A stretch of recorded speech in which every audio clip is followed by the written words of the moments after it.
morning, everyone. Good morning.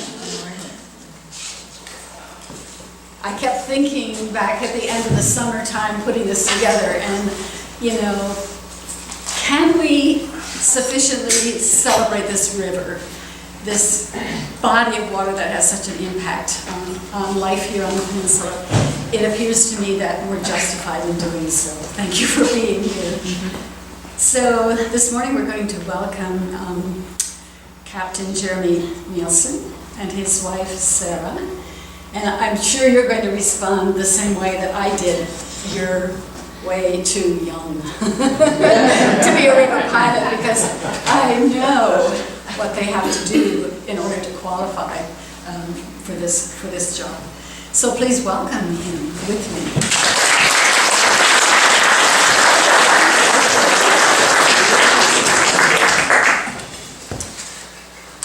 Well, thank you all for being here. This is quite the turnout. I appreciate it.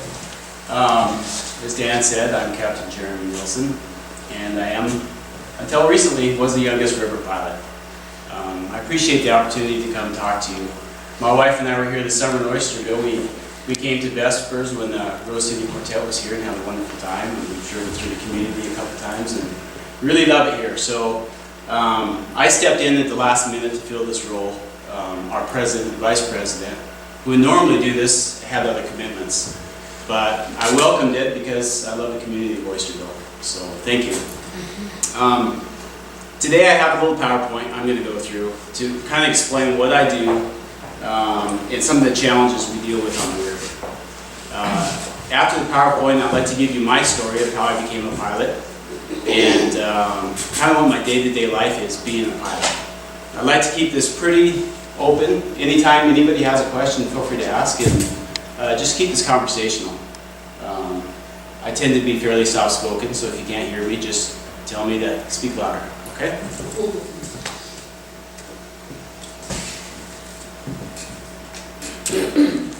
What is a pilot? Well, we are expert mariners with specialized navigation and ship handling skills that are geographically specific. All ports in the world have pilots. Whether you're in the US, Canada, China, Australia, anywhere you go, there are pilots. And the reason for that is safety. And I'll get into that a little bit. Breaking down the first statement here, navigation, ship handling, and geographically specific.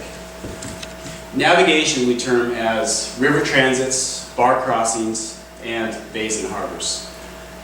Typically, people think of ships navigating on the ocean, and they do, very much so. I've crossed the Pacific several times, and pretty much you're pointed in one direction, try not to get lost. It's a huge ocean, it takes a couple weeks to cross on the merchant ships. For 2 weeks you see nothing but water.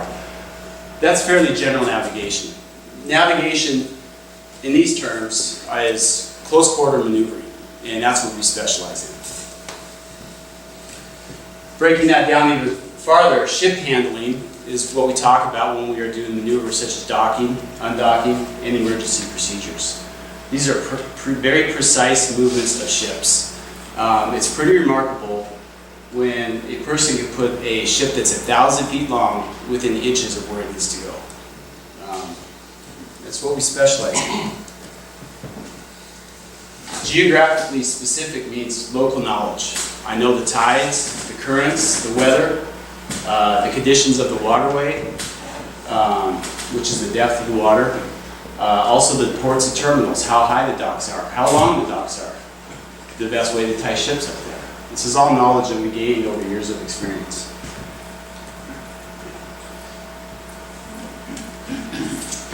So, everybody knows about the bar pilots. I am a river pilot, and we are two completely separate pilot operations. We work together, but we are two separate entities with two different skill sets. The bar pilots work from sea to Astoria. Technically, the CR buoy, which is the entrance to the Columbia River, it's a buoy offshore. That's where they board the ships, and they bring them into Astoria, or vice versa, take them from Astoria back out. They are experts in heavy weather navigation and bar crossings. Their route is approximately 17 miles. My group, the Columbia River Pilots, we work from Astoria to generally Portland, Vancouver, and Klamath and Longview thrown in there. The route to Portland, Vancouver is approximately 105 miles. We also have pilotage to Lewiston and Clarkston, Idaho, another 465 miles.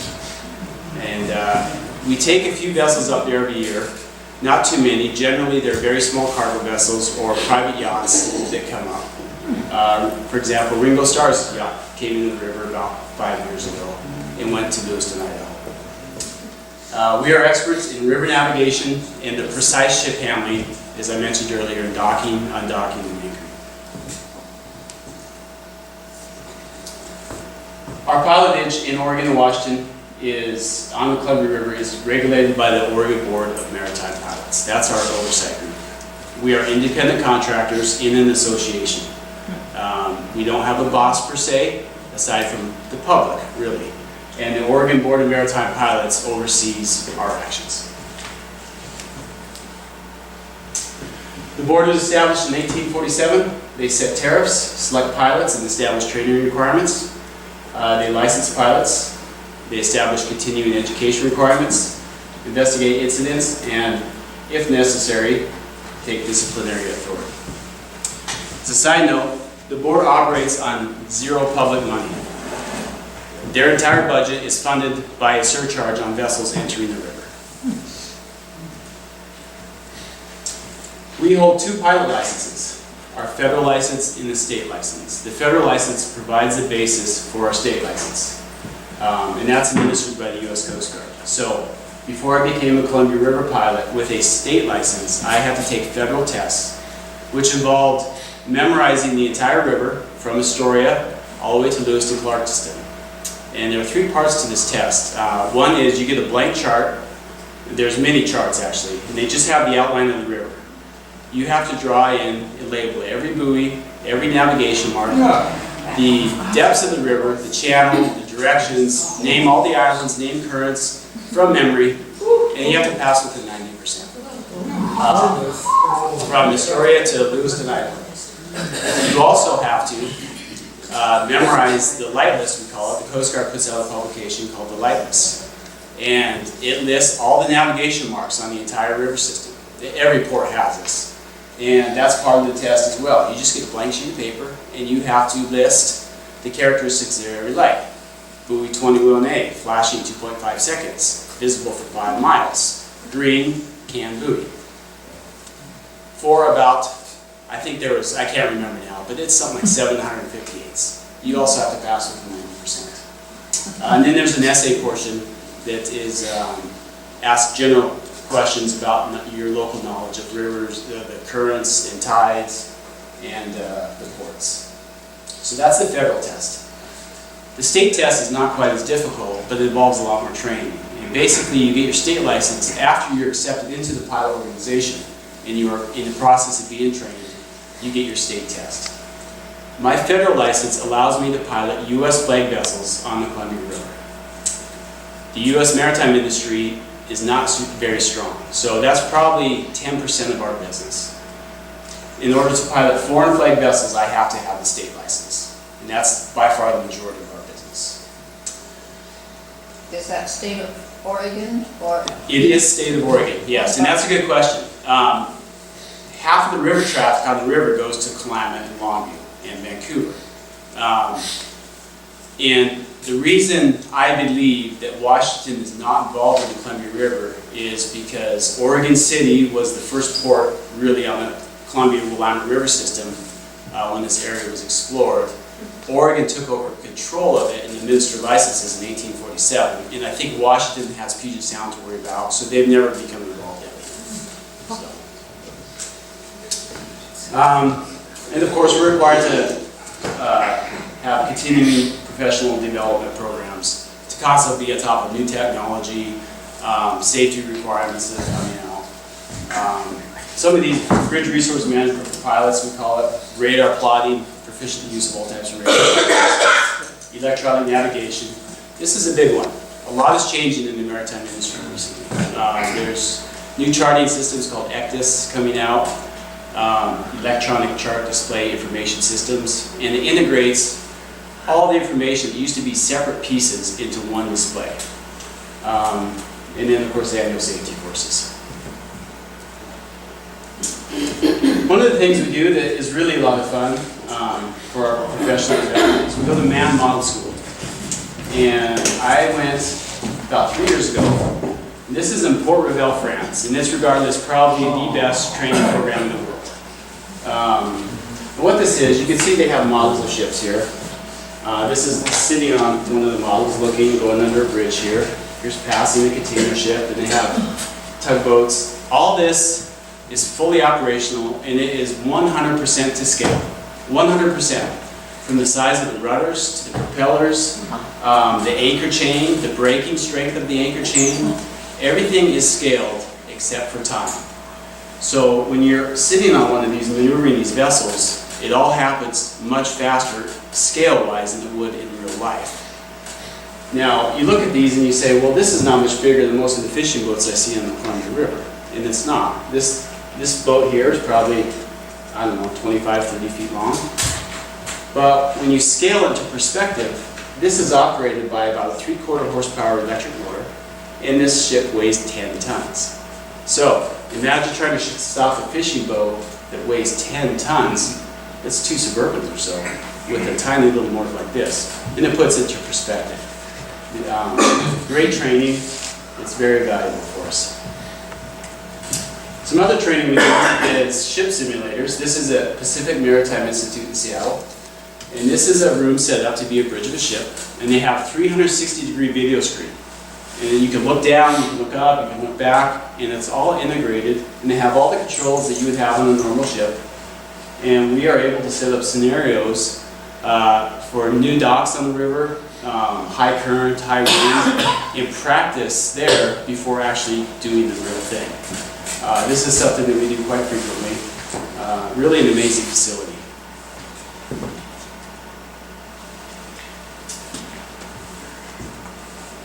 Who do I work for? Again, I work for the public, really. My sole job is for safety on the river. These vessels come in, they're foreign crews, most of them. They have never been to the Columbia River. They've never what? They've never been to the Columbia River before. They would not make it to Astoria without a pilot. This river is highly technical, and that's why we're here, for safety. I have independent decision making. I'm not bound by any commercial interests. If they lose money, it's not my concern. My job is to get the ship safely where it's going and to take it out of the river safely. Of course, we try to be efficient. We try to move vessels on time, but that's secondary to safety. We protect the environment. Obviously, no spills. We don't want to have a collision. We don't want to have a grounding. It does happen, and I can get into some of that. Our job is to protect the public and property. And of course, secondary is economic interests. This is a highly specialized profession. My job is to understand the river and all the intricacies, how it changes, how the currents work.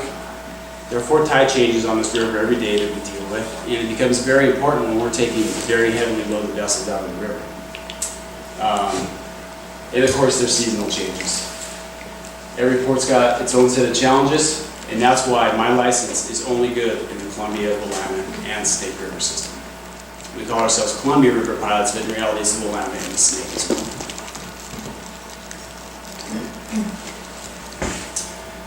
Aside from the changing river conditions, we also have many different types of vessels that we're experts on.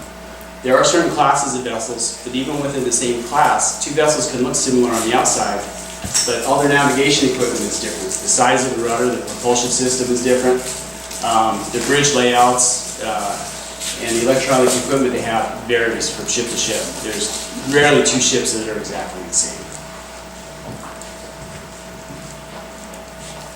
Now into some fun pictures. Everybody I'm sure has seen this, the Portland skyline.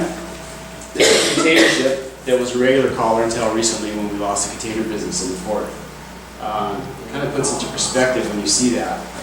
You see these ships anchored in Astoria, and they look big, but when you get up next to them, or you put it into a scale perspective like this, it shows how big some of these vessels really are.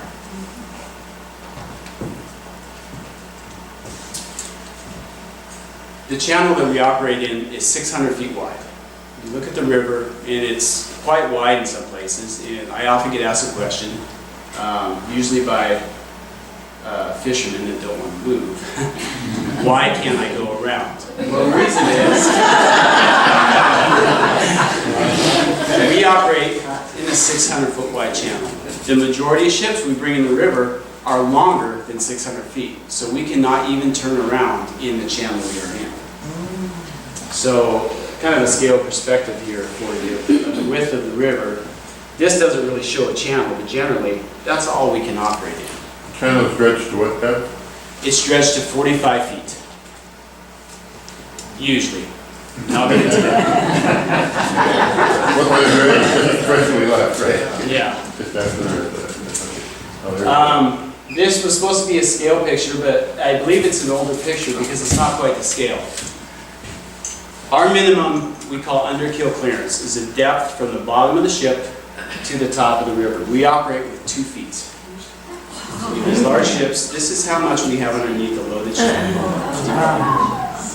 So if this is 2 feet, this is not quite the scale. It would actually look smaller than this picture, but that's to give you an idea. And not all ships are fully loaded, but many of them are. This is how I get to work every day.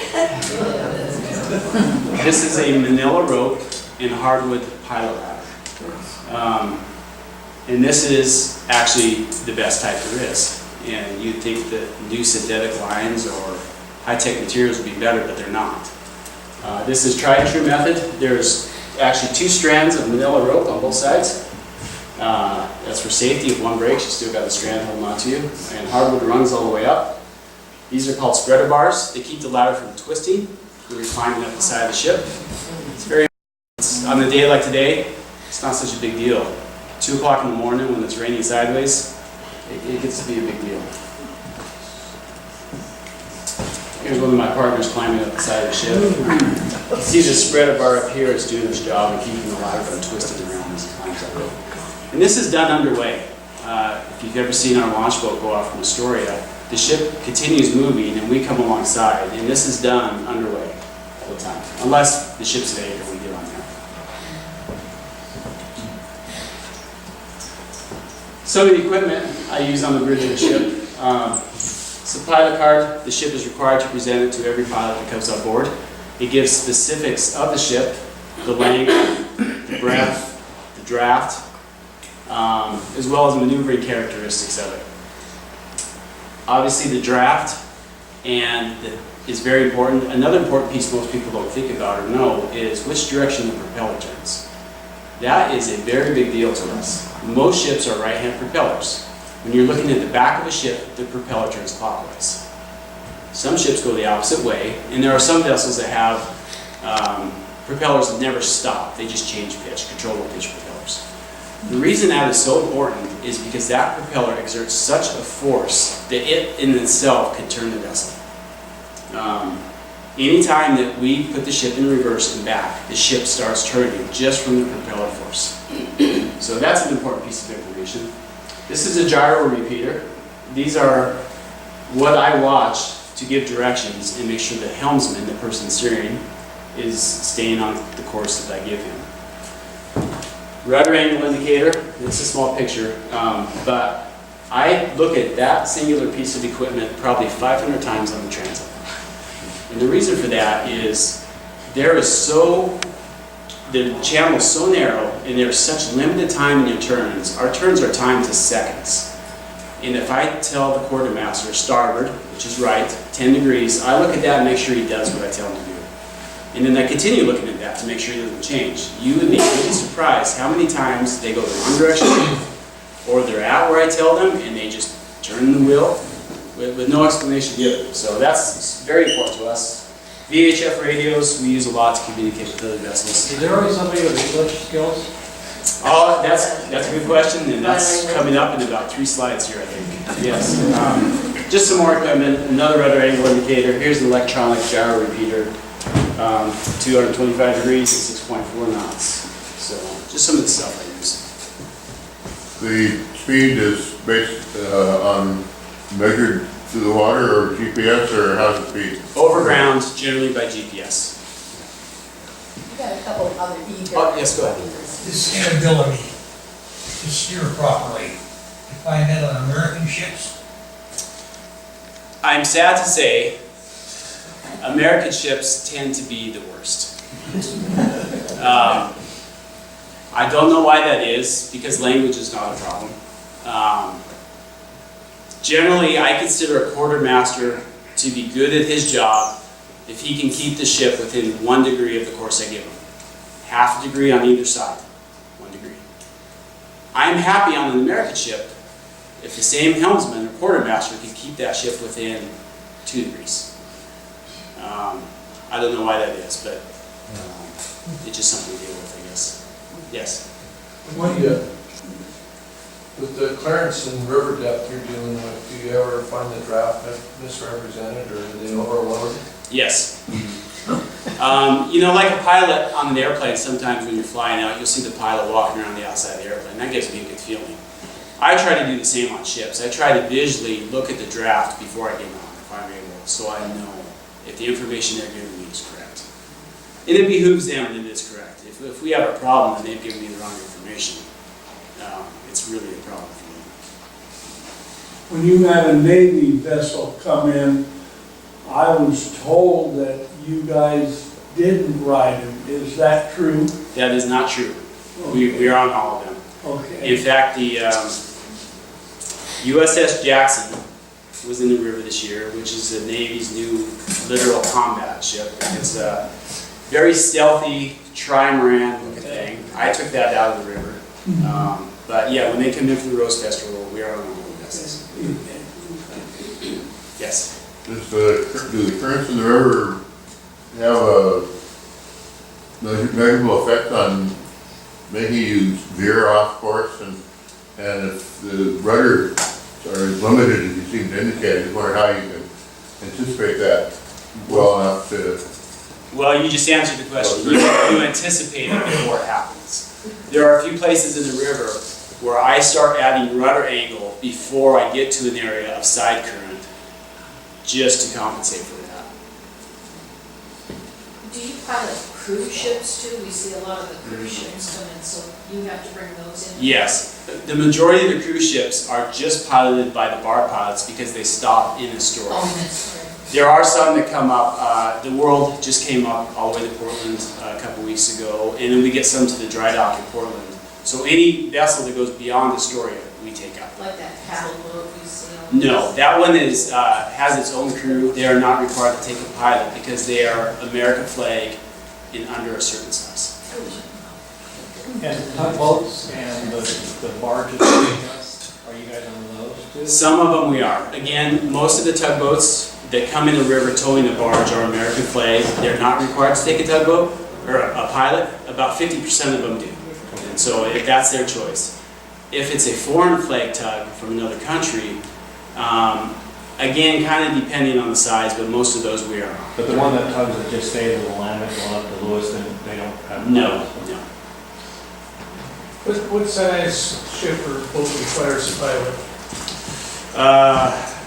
Good question. I think any foreign flag vessel over 1,000 tons is required. Under that size, I believe it's optional if they're not a commercial. But any foreign commercial vessel is required over 1,000 tons. That include a 50-foot fishing boat?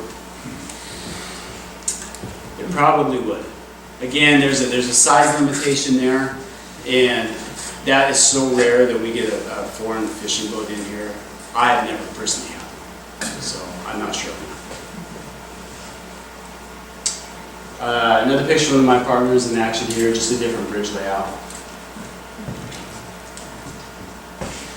These ships are getting very large. This is on the bridge wing. This is an enclosed bridge wing, so it has windows all around. You're never outside. Looking across to the other side. And this ship, I would say, is probably 160 feet wide, 150, 160 feet wide. Whoa. This is just to give you an idea of the scale. It's a picture of a cruise ship bridge. Cruise ships generally are very nice to have. They have the best equipment, great visibility, floor-to-ceiling windows. So you do not get that on most commercial ships, and the food is spectacular. Crew members come from all over the world. Language is an issue. English is supposed to be the international maritime language. I find that about 50% of the ships are pretty good. The other 50% are terrible. You get on a ship and you say, "Hello, Captain. I'm Captain Jeremy Nielsen. I'll be your pilot today. A beautiful day, isn't it?" And he says, "What kind of drink do you want?" Something like that, you know. And so you know it's going to be a long day.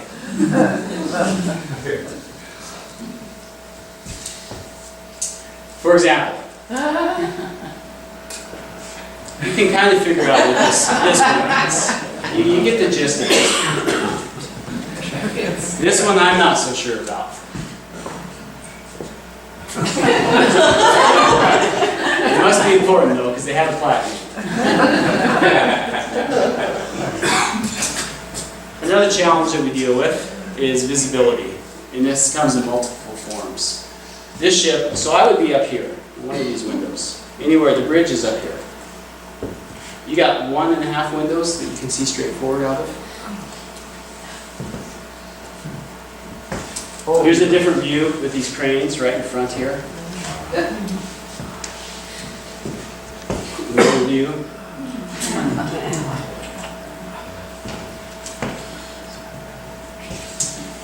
Limited maneuvering areas. This is a Panamax. This is up the Willamette River, turning out of Irving Elevator with tugboat assist. You can't even see water between the shoreline and the bow of the ship there.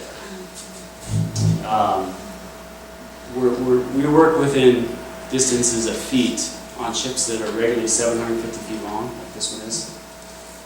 Do you have a nose camera or something like that? No, it's all by memorization, knowing where you need to be, where I'm at, knowing the length of the ship, and then knowing that I have the room to clear. This is a ship coming up the Willamette River, the St. John's Railroad Bridge. I presume this one's going into, this is the shipyard up there, bigger. That bridge looks pretty small. Something like this. Do you guys dock with ships too? Do we dock them? Yeah. We dock or anchor every ship I get. Do you tell the tugboats what to do, or are you in charge of them like Yes. you would be the ship Yes. that you're using this house? And I'll take an aside here.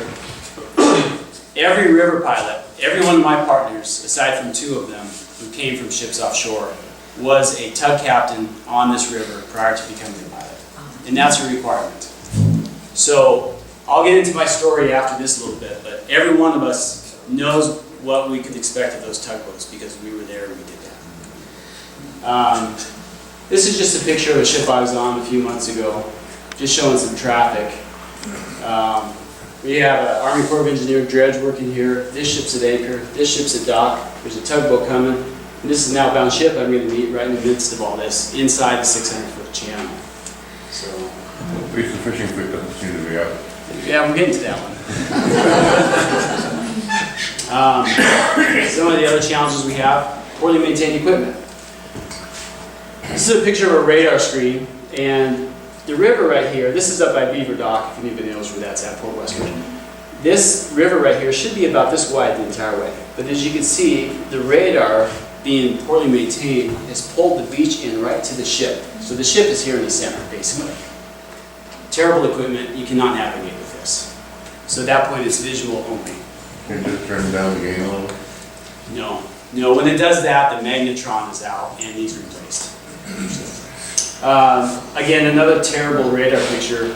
Same area, this is Beaver Dock here, but it's so pixelated, I guess would be the word. This is not useful for navigation. When the vessel comes in with equipment that is so poorly maintained like this, we require it to be repaired before the ship can sail. Of course, owners don't like that because it's expensive, but my number one job is safety. If it costs a lot, so good. You take your own GPS aboard? I do, yeah. And I'll have a picture of that, one of the programs that we use here coming up. Weather's another issue, of course, in this area. A lot of rain. This radar picture is to show you all these dots here. This is a rain cloud coming, or a wave of rain. And this is going to move over, again, the ship's at the center here, and it can totally obscure the radar sometimes. Plus, not even being able to see out the window. And Columbia River fog. Our two seasons of fog are generally the spring and the fall time. This can be expected with those temperature changes. This is a picture, I believe this was one of my pictures. I left Portland. When we're at the dock, we can see a half mile, we leave. That's kind of our limitation. I left the dock, I turned the ship around. I did not see the bow of the ship for the entire rest of the way. Why don't we hear foghorns? Well, in the right season, you would. And if you're in the right area, you would. Anytime it gets like this, the foghorn should be going on the ship. So if you get it on a day like that and you have one of those radars that isn't working, do you anchor or you? Yes. If I deemed it was unsafe to go on, I would stop the transit and anchor the ship. At some point, I mean, with fog like this, if the radar is in good working condition, I can take the ship all the way up the radar, all the way up the river, just looking at the radar. We have our path and our turn so well memorized, it's down to the seconds, that we can take that ship very safely and without incident. If you have this and radars that don't work, then we fall back to our computer. The problem is the computer is fallible. If the radar is tuned up and working good, it's a pretty good piece of equipment, but the computer is not. So I would probably not go up the river on just my computer. This is a picture I took last fall, into the fishing boats, salmon season. Now, I'm on the bridge looking forward. These are two ships, there's two ships here anchored. I have to go, you can't quite see, there's range boards here, I have to go right through the middle here. And I've been told that in the fall season, the salmon like the channel the best. And I believe that to be true. Here's another picture that I took of the radar. Here's the ship at anchor up here that you can see. Here's where I have to go, right through there. So that's another challenge we deal with. And it's not intentional. I think a lot of it's just education. They're understanding that we can't just stop. We oftentimes can't even see them. So just another challenge we They face. just get out of the way when they see you coming. No. You just run them over. No. The majority of them are very good, and they do move. There are some that don't want to move, I think because they don't understand the rules. We call it the rules of the road, but the Coast Guard navigation rules, it says in there that vessels engaged in fishing, there's different priorities, I guess I should say, of vessels who have the right of way. And vessels engaged in fishing have the right of way over some other vessels. That's interpreted a lot by recreational fishing boats such as these to think that they have the right of way, and that's not correct. They are not vessels engaged in fishing. A vessel engaged in fishing is a commercial vessel with long lines out or trawls that cannot be easily moved. These can just reel up a line, cut their line, and move. So I think there's some confusion basis that. But again, most of them are pretty good. They realize that I call it the law of tonnages takes effect. I'm bigger than you. You're going to have to move.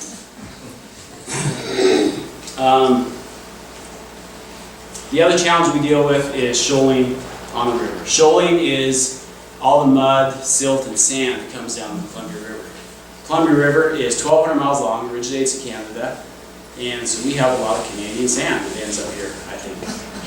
Every year, this river is dredged, and there's 3 to 4 dredges working the river all summer long to keep the channel clear. We work with the Army Corps of Engineers to identify problem areas, and they try to get their dredges on them. The entire river, the channel, is dredged once a month. Every month, once a month. They have 2 high-speed dredge vessels, or 2 high-speed survey vessels, and we get all their soundings uploaded onto my computer. I have the latest information of where sand waves are building up and the depth that I have to get over here. Your rudder or your propeller high enough that it won't be churning the mud if the mud is higher than it's supposed to be? We do make a chocolate milkshake behind us once in a while. That's what I call it. Just the wash off the propeller gets into the bottom and does stir it up in some very shallow places. I just threw this picture in there because it's an interesting one. This was before my time, but this was the floods of '96. This is Savi's Island. This is Vancouver, the park there. And some of the people, some of my partners that worked during this time say all navigation aids were underwater, totally unusable at this time. But we still move ships, or they did. The ships don't look that different, do they? Well, A little shorter. the overall is not different, but they have, over the years, gotten considerably bigger. Yeah. So this is a picture of my computer program. We are required to carry this program on the vessels. All ships have, we call it a pilot plug, and I can plug my computer into the ship, and it feeds my computer all the navigation information. So I have the channel here. And this is Puget Island. And here's the mill at Wana. And all the red here are soundings from the Army Corps of Engineers of depths less than 43 feet. This is a problem area for us. We zoom in a little bit. So this is hard to see, I understand, but here's a 40-foot draft. The river's supposed to be 45 feet. 41, 42, 41. These are just sand waves that are building up in this area.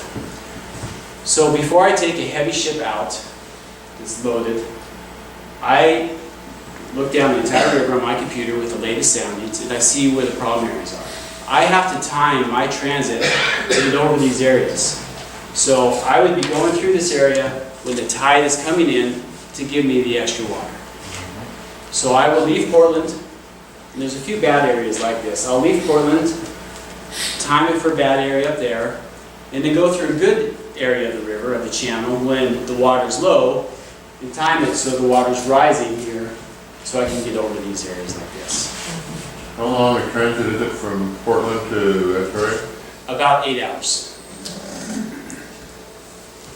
So are those measurements taken at low tide? That is taken at 0 Columbia River data, it's called. So it's not a tide per se. The Columbia River is unique in that we have our own baseline on this river.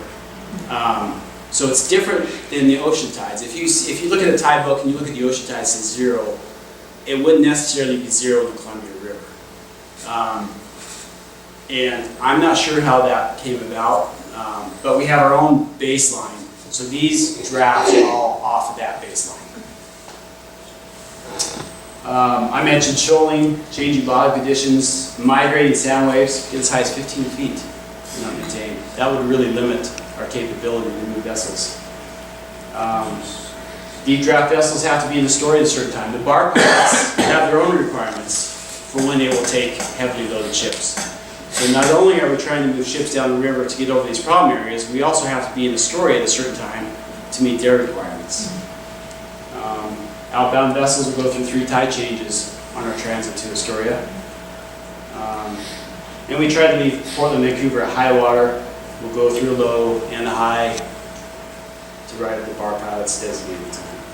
These ships tend to speed, what speed average do these ships have?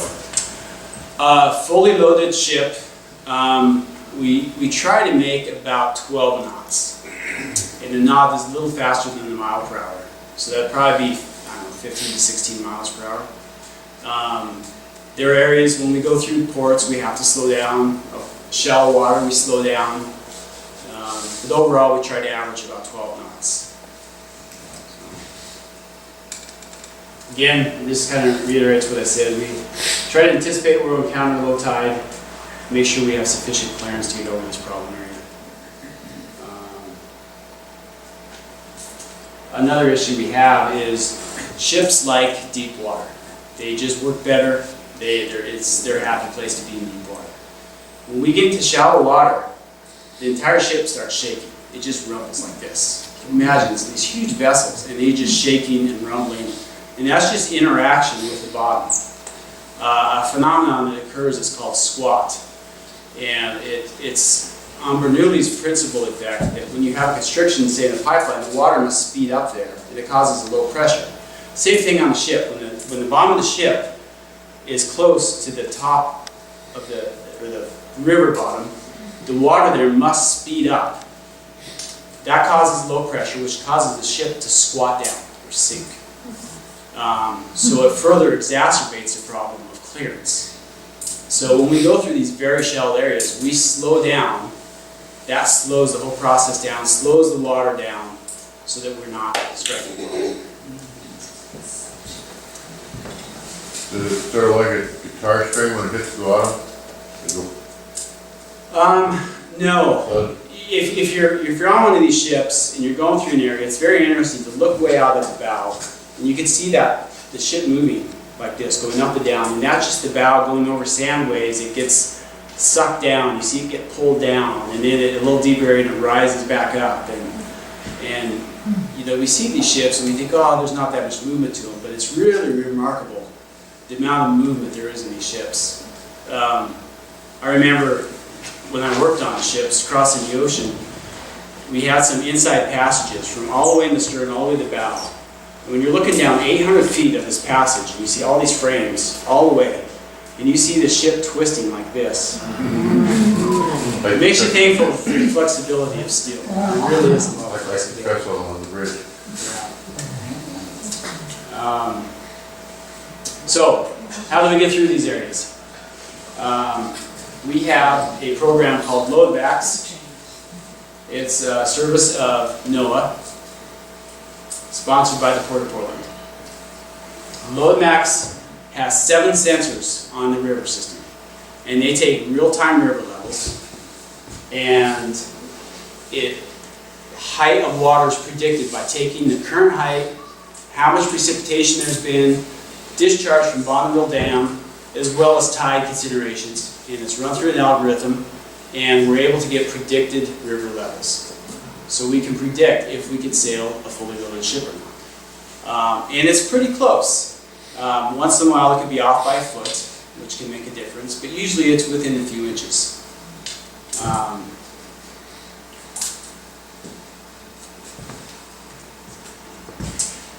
So, Explain that last this is- two lines on that last slide. yes. Let's go back. Oh, it fell. So, inbound transits go through one tide. The tide starts out here, and moves up the river, whether it's a high tide or low tide. If I get on the ship in Astoria and it's high tide, I pretty much ride that tide up the river. The ships tend to travel about the same speed as the tide moves up the river. So consider the tide as a wave. Starts in Astoria, moves up the river, gets to Juana, Longview, all the way up. So if I start there, I stay there. If it's a low tide, which is terrible, because then you're fighting the current the whole way, I stay at that low tide all the way up the river. But it still takes the same 8 hours, basically? No. If I'm on the flood tide coming up, Yeah. it can shorten my transit time by an hour and a half. Oh, okay. If I'm on the net tide, it can add at least a couple hours to the transit. Why would you go up on that tide? We take the ships when they come in. I do my best to educate the captains. Please arrive on the flood tide. It saves both of us time and it saves a lot of fuel. But they're under their own obligations. So we do have some requirements. Ships that are over 36 feet deep arriving have to arrive on the flood tide. And that's just for safety. Are you assigned a ship ahead of time, or? No. We work on a rotation basis. So generally, we're based out of Portland. So I would get a ship, say, out of Portland Harbor somewhere, bring it down to Astoria. My group owns our own little hotel in Astoria. We all have our sleeping quarters. There's a little lounge and kitchen area there. We have regulated rest time that we have to have. At the end of my rest time, I go on in the storyboard, and the ships come in, the top pilot gets that ship, the next pilot gets that ship, and just so on. So we're just in a rotation. So oftentimes I don't know what ship I'm getting on until 10 minutes before I get on. this is pretty much the end of the PowerPoint. I just threw this in as being, this is a ship I had, and this was a bad day.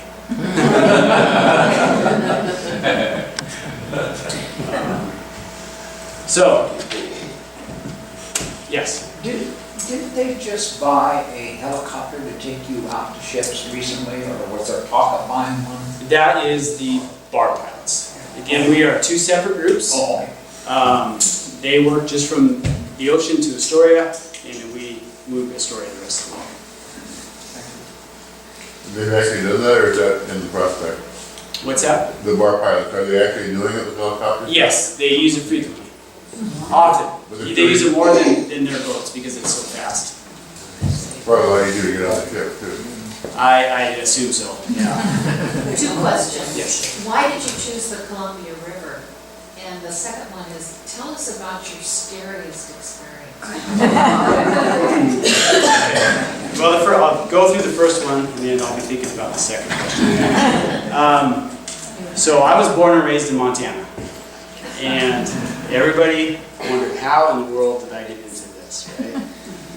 Well, I had good grades in high school. I didn't know what I was going to do. And my high school guidance counselor recommended that I apply to a military academy. And everybody's heard of Annapolis, the Naval Academy. They've heard of West Point, the military academy. They've heard of the Air Force Academy. Most people have heard of the Coast Guard Academy as well. Well, there's a 5th one, the United States Merchant Marine Academy. It's a very small school, and it's specialized just to train people to work on merchant ships. Well, my dad, as part of his job, he was a big game biologist in the state of Montana. He flew his own airplane to study big game, elk and deer and whatnot. And I love flying. I worked on my private pilot's license in high school, and that's what I wanted to do. The Top Gun era, right? Be a fighter. So I applied to the Air Force Academy, and this was in March of my senior year of high school. And I got a very nice letter saying, thank you very much, you're a year too late. You need to start this process in your junior year. So undeterred, I found out the Navy actually flies more airplanes than the Air Force does. So I applied to the Naval Academy. And as an aside, the 5 federal academies, you have to have congressional appointment to get into. They're difficult to get into. So I got the appointment for the Air Force Academy, so I rewrote my one congressman in Montana and asked could he please change my nomination to the Naval Academy, which he did. I was accepted there. It was a very rushed job, and unfortunately my paperwork got lost in the mail, something happened, they said, well, you're accepted, but you're going to have to wait till next year's class. So I figured I'd just work for a year and then attend the following year. I got a phone call out of the blue from the United States Merchant Marine Academy, and they said, we understand you're accepted to the Naval Academy. We don't get very many people from Montana. Are you interested? And I said, well, what do you do? And they said something about working on ships and seeing the world. So I said, sign me up. So I rewrote my congressman, got my appointment changed again to the U.S. Merchant Marine Academy. An airline ticket showed up in the mail, and I flew into, a Montana boy flew into New York City, and I still remember that day. The academy is on Long Island. It was Walter Chrysler's old estate, of the Chrysler Car Company. And he built it so from his estate he could see the Chrysler building in downtown Manhattan. Amazing experience. I got a bachelor's degree out of there. 4-year degree crammed into 3 years. I spent 1 year, a full year at sea, working on merchant ships. 365 days of sea time to get my unlimited third mate ocean license. And what that means is I can work as a third mate on any size ship anywhere in the world. On one of the ships I was on, it was a U.S. flag tanker. We came into the Columbia River. And I wish I remembered who the river pilot was, but a very nice gentleman, and I chatted with him as we were coming up the river and told him how much I enjoyed the aspects of ship handling. And he told me, he said, son, this is the best spot to be a pilot. You get all the ship handling you want. It's a great schedule. And I always remembered that, so I worked towards this career. After college, I bounced around a few industries. I was a shipping agent for a while. I managed the logistics of when ships came into port. I would set up longshore labor. I would set up the tugboats. I would set up any stores, supplies they needed, fuel if they needed it. From there, I was a stevedore for a while. I managed longshoremen. Ships would come in to offload their cars or the steel or to load wheat, and I would manage the longshore labor. I finally got a job with Shaver Transportation on the river. They're a local tugboat company based out of Portland. And to get on there was very difficult at the time. And it took me many years. All the other jobs were just to feel in until I finally got a position there. I had this big license. I swallowed my pride and started decking out tugboats, cleaning toilets, cooking, working out on barge tows. And, it kind of humbles you a little bit when you go through that, but it was really good because I understand the mechanics of the entire river system. I know what the deckhand on that tugboat's doing at any time, and I know what he's gone through. I decked for a year, and because I had a license already, I was moved into the wheelhouse, and I ran tugs as a tug captain for about 9 years there. Did ship assist in the harbor like one of the pictures showed, and then I also moved barges around. We take barge tows upriver, usually empty, load with grain, wheat, soybeans, corn, bring them back down to the harbor. They go into elevators and get loaded on ships. So I've been in the pilots for 4 years, I believe, and until just recently I was the youngest river pilot. My entire career has been in the maritime industry since I went to the academy when I was 17 years old, and I've worked towards this goal this whole time. And it takes a lot of focus and determination to get here. And anytime you see a ship out there, that pilot is very well trained. Our training program is 2.5 years. And by the time you're finished with the program, you know this river. If you didn't before, you know this river upside down. To where, as I mentioned, you can stand in front of a radar and it's just fog, and you can take that ship all the way up the river without seeing the beach once. So. How, difficult is the Columbia River in comparison to other same-size rivers to navigate? Well, pilots tend to be a proud group. Go ahead, Ray. So, with that being said, I did investigate other pilot grounds. I did a short internship with San Francisco for our pilots, and just working on ships prior, I've been to a lot of ports. And the Columbia River is one of the most difficult in the world. Yes. How old are you? Well, I'm married. I'm 40 years old. Wow, you did. Amazing. I got in just when I was 35. You didn't answer the second question. I am sorry. What was your second question? There it is.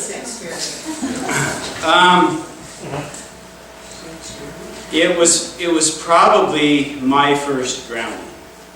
And we go through all this training in order to prevent situations from happening.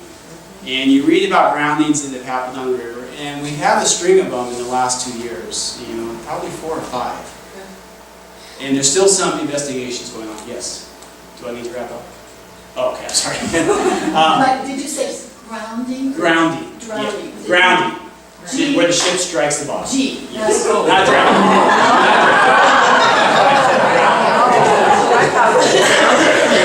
We do go swimming once in a while, but no drowning. Grounding.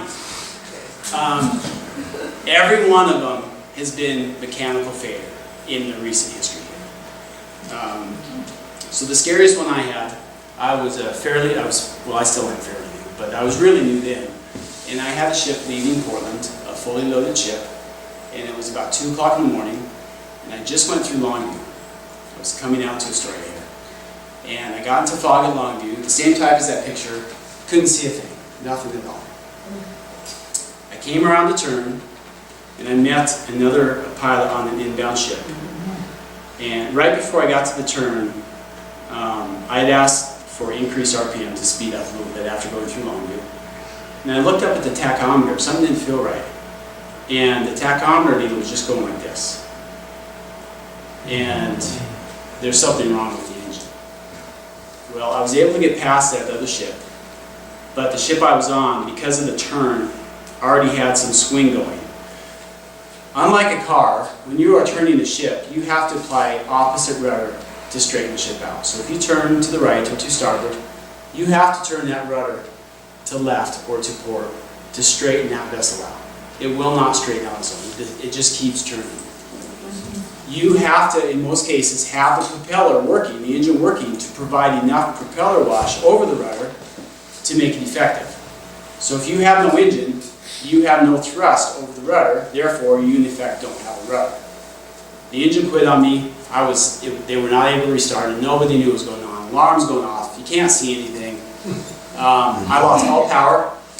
No lights, no radar, nothing. It's just black.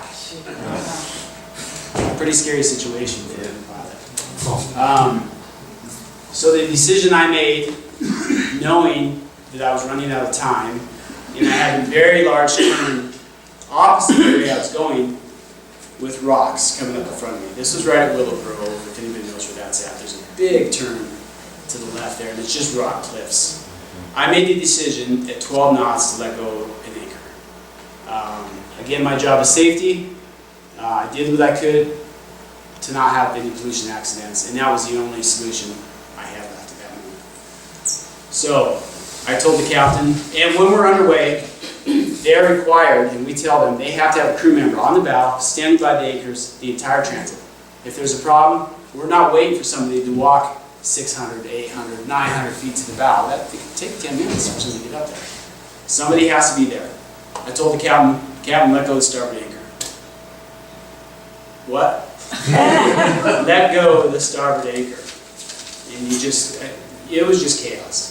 I finally had to grab by the shoulders and tell him, Captain, if you let go of that starboard anchor right now, we're going around. He let go of the starboard anchor, and I'm sure it was very scary for the crew members on the bow. I could hear over the radio just screaming and yelling, and that anchor all went out. The ship started slowing down, and we lost that anchor. The anchor chain is just bolted, in essence, inside the bow of the ship, but it slowed us down. We let go of the other anchor, and that one fortunately held. The entire anchor chain went out, which was 12 shots, each shot was 90 feet.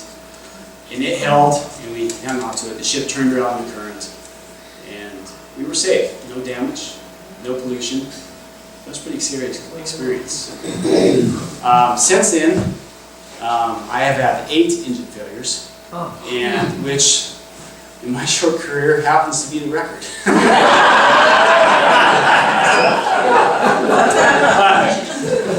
If I start at the bottom, hopefully I go up, right?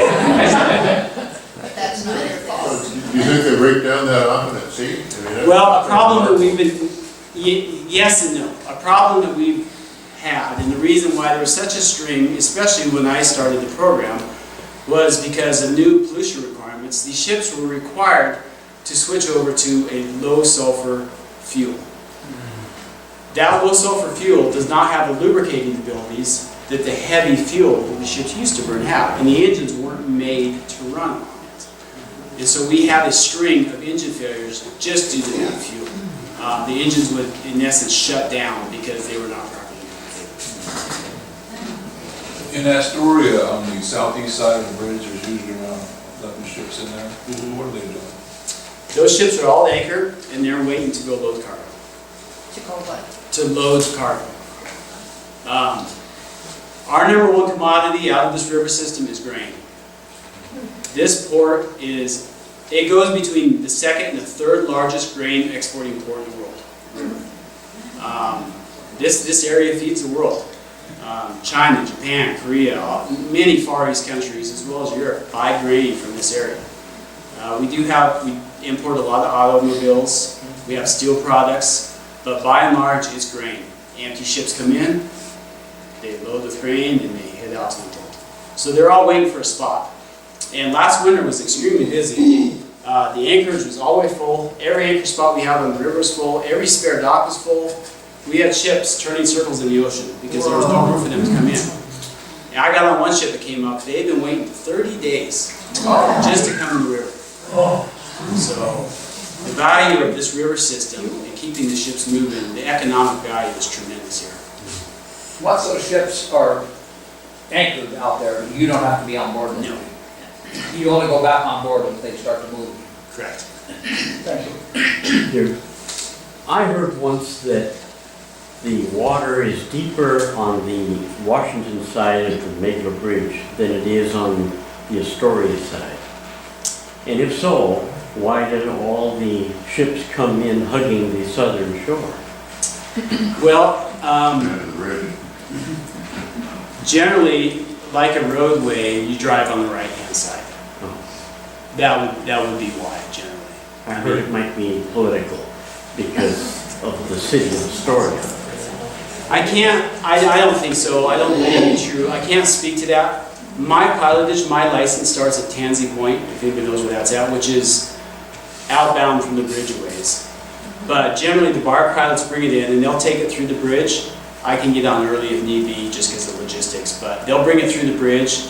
And then on the Astoria range, right after the bridge is when I get on. So it's almost always a bar pilot that brings it to that point. So aside from driving on the right-hand side of the road, as it were, that would be why. Yeah. You work 2 weeks on, 2 weeks off? type Yes, yep. My schedule is 2 weeks on, 2 weeks off. By the end of my 2 weeks, I'm ready for a break. You know, you see ships on the river here, and in the daytime you see a few, but by and large, most ships move at night. And most people don't see them. The reason for that is the docks want the ship there 7 o'clock, 8 o'clock in the morning to work cargo. So the ship comes into Astoria at midnight, sometimes before. We work all night long to get the ship to the dock. And when they leave, they generally finish late afternoon, early evening, so we work all night taking them out. So we work a lot of nights. How many pilots are there? We have 46 pilots in our group. And that's not the bar. That's not the bar. No, I believe they have 12. I am the 204th river pilot. My number, we're all number, right? My number is 204. So since inception, 1847, I'm the 204th river pilot. Is that union? We are part of a union, Master Mates of Pilots, and there's no hiring out of the union, so to speak. We maintain our union status mainly to be on easier terms with longshoremen. There's a lot of the reason why. I mean, we all came from union on tugboats, and it's just kind of transitioned in, but yes, we are union. A few years back, there were reports in the paper that they're gonna have to make major widening depth of the Columbia in order to handle a new generation of ships. Did they do that? And are the ships now coming up, or is that still being debated about? About 7, 8 years ago, the maximum draft of ships used to be 40 feet. 7, 8, maybe 9 years ago, the whole channel was deepened so that we now take 43-foot ships. Yeah. So it deepened to 45 so that we could take 43-foot ships. There's always talk of it, the funding that takes, the environmental impact statements and whatnot, is a tremendous obstacle to overcome. We can definitely take bigger ships in here if it's available. That's really industry driven. If industry wants bigger ships, they provide it. The ships show up, we bring it up. And you said we lost the container fleet? Yes, container ships have stopped calling. It's been a couple of years now, due to labor issues at the port of Portland. But you sound like you're still so busy, so Honja pulling out didn't really. Well, you know, they were probably 10% of our business. And we were really worried, everybody was worried about, from the truck drivers to the tugboat companies, everybody. It was a large business. As it turns out, the last couple of years have been really busy with other ships. As much as we'd like to have them back, we have not really noticed a decline. So the port's open back up, they've got a new management in place. Everybody's keeping their fingers crossed that container ships will show up here one of these days again. Well, I've always heard that the ships sit out in that area waiting to go into Portland because it's so expensive to dock in Portland, or is? If they sit at anchor here as opposed to sitting at anchor in Portland, somewhere upriver, there's no cost difference. Either way, they're moving up. Either way, I'm charging them to move them. If they go to a dock in Portland, they are paying dockage fees. So they will only go to a dock at last resort, because then they pay the port to feed the dock there. So if they anchor in Portland, do you leave the ship then, or do you stay until they get to the dock? No, we leave the ship. How do they get to the dock? I mean, do they need a pilot to get to the dock, or? Yes, oh yeah. These ships are not allowed to move without a pilot. So they have to reload the pilot, so I see that being a disadvantage of anchoring upriver instead of in Astoria. Well, you can see that as a disadvantage, or you can see it as the ship. If there's room, they come and take it. Otherwise, they sit outside, bouncing around and burning fuel. Every ship crew would much rather come in this river, pay a small fee for us to move them from anchor to dock, as opposed to the amount of fuel they burn, and just the uncomfortable ride of an empty ship in the ocean. There's a wonderful program every morning at 9:45, I think, or 8:45. Joanne Rideout, she does the ship report. How many of you heard fascinating. Joanne? I think it was Tuesday morning. She was wonderful. Okay. I don't always hear her, but I did hear, I was telling Jeremy about this. When she was responding to some guy that had commented on the river pilots, anybody can do it, I've got GPS, you know, you just sit there. And Joanne took issue with that and she talked about the hydrodynamics of the river and spoke of, and you called it the Squat. squat. She spoke of the squat, that having to slow down because otherwise you would sink. And she also spoke of the stern shifting, you know, in spite of you and this sort of thing. So when I heard her, I thought, yes, because we are really in on this. So I like to kind of wrap things up and remind us that we started this in 2014. We've had 8 sessions now. In fact, I think you're number 50 of our speakers. But we started to celebrate the lives of the people that have chosen to live here. And we've had wonderful events. The purpose being enrichment through education, entertainment, and encouragement.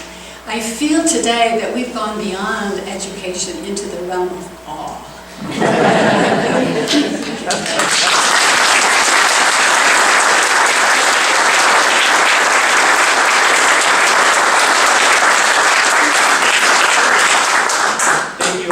You've been a great audience. I really, again, appreciate this forum, being able to come back here to Oysterville. And I'm open for more questions. Well, let me just a minute before that. It's 2 weeks, and then we do have the bar pilots coming a month from now. So we will be representing the bar pilots as well.